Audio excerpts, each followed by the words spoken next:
Welcome to the Widowed Mom Podcast, episode 321, What No One Tells You About Feeling Stuck After Loss. Welcome to the Widowed Mom Podcast, the only podcast that offers a proven process to help you work through your grief, to grow, evolve, and create a future you can truly look forward to. Here's your host, Master Certified Life Coach, Grief Expert, Widow, and Mom, Krista St-Germain. Hey there, welcome to another episode of the podcast. Inspection is coming tomorrow for the house. Cross your fingers that there are no boogie people lying somewhere in these walls that I am unaware of. Hopefully it will all go well.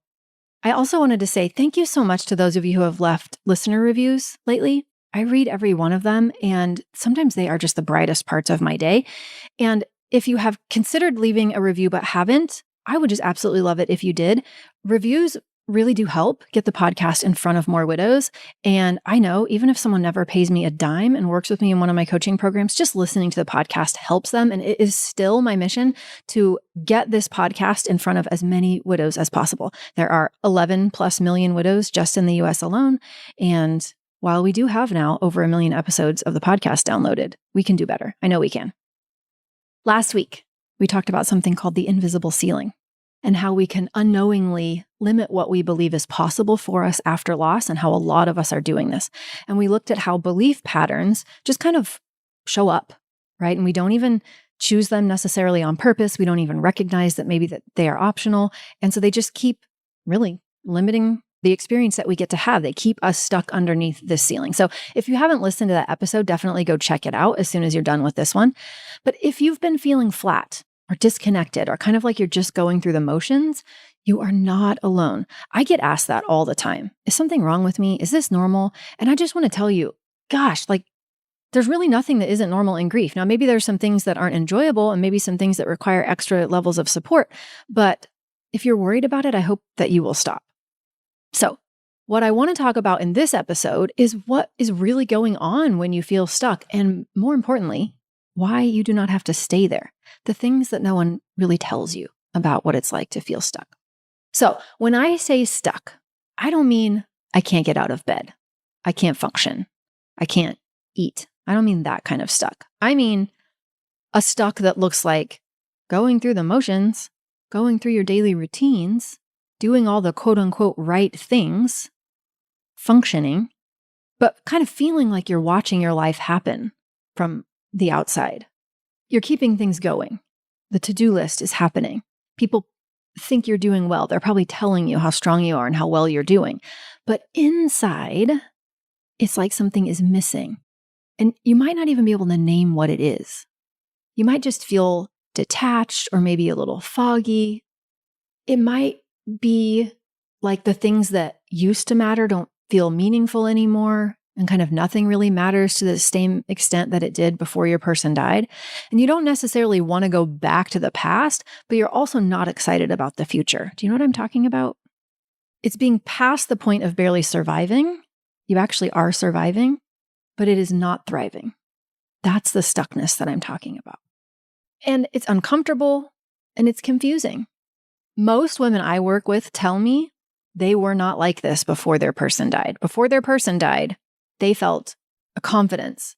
You know, they weren't perfect by any means, but generally speaking, they felt pretty good about themselves. They perceived themselves to be women who handled hard things and big challenges.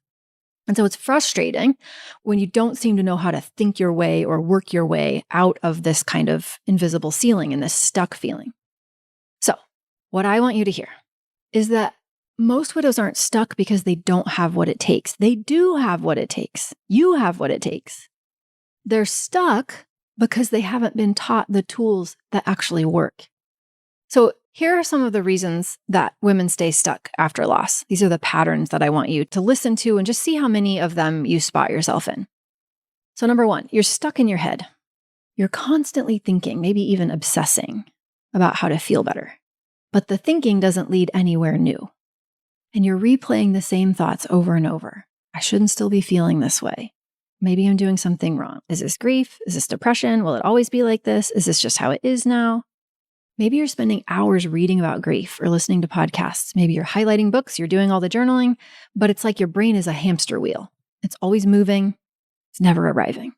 Always trying to feel better, but rarely actually feeling what is there to be felt because you're intellectualizing your emotions instead of processing them.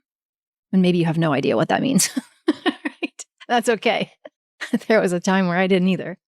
But maybe you're thinking about how it could be different and you're just not actually able to make it so. And again, it's not because you're flawed. It's because no one ever taught you how to do it differently. No one ever taught you how to think differently so that you could actually take action. Number 2, you are avoiding emotions and maybe without realizing it. So on the outside, again, you're functioning, you're quote unquote strong. But inside, there are feelings that maybe you have just unconsciously decided are too much, or pointless, or not worth feeling, or a waste of your time. Maybe you have guilt about not being sad enough, or embarrassment about being too sad. Maybe you have anger about how you didn't want this to happen and how unfair it all is, or resentment that life just keeps going for everyone else. Meanwhile, it feels like your world blew up. Maybe you don't want to break down in front of your kids or at work or at the grocery store. So you tell yourself, I'm just going to compartmentalize. I'm just going to push it down, not now. And you distract yourself and you keep yourself busy. And maybe you don't even realize that you're avoiding what you feel because it looks so productive. Maybe avoiding what you feel actually has a lot to do with busyness and getting things done. Or maybe it's really impacting your productivity because you're scrolling and binging Netflix and you're using food or alcohol or shopping to feel better. And over time, those unprocessed feelings pile up and they leave you feeling numb, heavy, disconnected, stuck, and maybe even ashamed of the choices you've been making to deal with them. Again, not because there's anything wrong with you, but because nobody taught you how to feel safe in your body and how to let a feeling flow through. Nobody taught you a process for that. You have not practiced it enough that you have confidence to do it. Number 3, you don't trust yourself anymore. Gosh, I hear this so often. In fact, I need to do a whole episode on the podcast of it next week. Before your loss, again, maybe you felt confident and grounded and you trusted your instincts and you believed that you could just make a decision and move forward. Again, not perfectly, but it was different then. And now, how many minutes do you spend rereading a text or an email before you send it? How often are you polling your friends before making a decision? How often are you wondering if I want to date again, if I want to move, if I want to change jobs, if I want to make XYZ decision, does it mean something about me? Does it mean something about the way that I'm handling grief? Am I going to screw up my kids? You've lost that inner yes, that place inside you that says, I know what's right for me. I know. And when you don't trust yourself, you probably either freeze and don't make a decision, or you might follow what other people think is best. Even if it doesn't quite feel right to you, you outsource or you stay stuck in indecision. Again, not because there's anything wrong with you, but because you didn't learn a different way. I have 2 more for you. Number 4, you think you should be further along and you keep hearing how time heals. Fingernails on a chalkboard for me. But months or even years have gone by and you are still not feeling any better. And because you're so capable, people around you assume you're fine and they stop asking and they don't see the part of you that cries on the way home from Target or the part that dreads weekends because they're too quiet and too long. And so you start wondering, is something wrong with me? Why is this taking so long? I thought I would feel better by now. Why does everyone else seem to be doing great except me? And maybe you're even looking at other widows and going, what does she have that I don't have? And that belief that you should be doing this different, that unnecessary level of shame can keep you stuck in silence, can keep you alone in your own head, which means you don't ever reach outside of you to deal with what is such a common issue in grief. And you stay stuck. And number 5, you've quietly, unknowingly decided this is just how life will be now. And maybe you've tried a lot of things. Maybe you've tried therapy and books, and you've tried support groups and talking to people about it. But nothing really changed in the way that you want it to. Maybe it got less sucky, but it didn't get great. And so you just lower your expectations. You just get used to the water that you are in. You stop thinking about joy or purpose or feeling lit up. And you tell yourself that survival is good enough and you should just be grateful for what you had. And you'll just stay focused on the kids, and at least you had one shot at it. At least you know what it was like. And listen to me. If you're nodding your head, it's so easy for me to say those thoughts because they're the same ones that I used to have. It makes me teary thinking about that. I could have stopped there. So you stop dreaming. You stop hoping. There's no spark. You just kind of assume that peace and confidence and meaning and purpose are things that other people get to have, but not you. And that assumption, that resignation is the most sad part, the most dangerous part. It's, in my mind, tragic because it will keep you from looking for something more. So, if any of these 5 things sound familiar, there is nothing wrong with you. These are understandable human responses to profound loss, and spousal or partner loss is profound loss, but they do not have to be forever. How do we solve this problem? I can't cover it. I can give you good stuff in one podcast episode. Can't obviously teach you everything I know, but here's what I want you to do. Imagine a version of you that exists in the future, and she loves her life again. That future version of you. She feels alive and purposeful and confident, and she has the exact same brain that you have, except that the thoughts that she spends time with are very different than the thoughts that you spend time with. She's not better than you. You're both equally as worthy. She is you.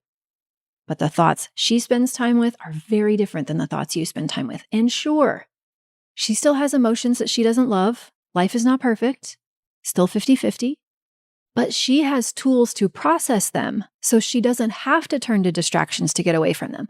She knows how to be with herself instead of scrolling or self-abandoning. She is confident in her ability to allow feelings.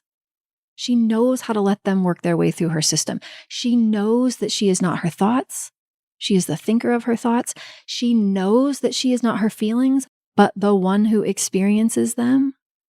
She speaks kindly to herself in her mind, and she is her own best cheerleader. And she's willing to try new things because she knows that the worst that can happen is a feeling, and she is good at feelings, and she believes that, and she knows that she is the boss of what she believes about herself, about how she lives the next chapter of her life. If you have worked with me as a client, this sounds familiar to you. You know these things. If you're not and haven't, why not, by the way? This is the kind of transformation that's possible for all of us. All right? A thought you can try on this week. And then go to coachingwithkrista.com. Learn about the ways that we can work together, truly. But here's a thought you can try on this week. If you're feeling stuck and you are relating to that stuckness as though it is something that has just happened to you, like there's nothing you can do about it, it just is what it is, it's just there, right? If that's how you are relating to stuckness, I want you to try on this question. What if anyone who believes the thoughts that I believe would feel the way I feel and live the way I live? What if anyone, any human, who believed the thoughts that I believe would feel the way I feel and live the way that I live? It's not you. It's not what you've done. It's what you've learned to believe about yourself and what's possible for your life. It's all the well-practiced thoughts that you aren't questioning.